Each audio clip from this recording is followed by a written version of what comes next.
So మీరు అప్పట్లో తీసిన మూవీస్ కూడా ఇప్పటికీ అప్పుడే మీరు పాన్ ఇండియా ట్రెండ్ చూసారు, ఫస్ట్ పాన్ ఇండియా తీసుకొచ్చారు. ఇప్పుడు పాన్ ఇండియా ట్రెండ్ మొదలయ్యింది అంటే ఇప్పుడు చూస్తుంటే మీకు ఏమనిపిస్తుంది ఈ ట్రెండ్? బాగుందమ్మా అది.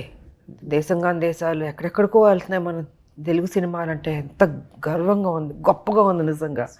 మన హీరోలు అక్కడి వరకు తీసుకెళ్ళి డైరెక్టర్లో తీసుకెళ్ళి అసలు మన సినిమాలను మెచ్చుకుంటూ మన సినిమాల మీద క్రేజ్ పెంచుకుంటూ వాళ్ళ భాష నేర్చుకుంటూ మన భాష అది గొప్ప విషయం కదమ్మా నిజంగా. చాలా కదా అసలు మన కాలర్లు ఎగరేయాలి మనం.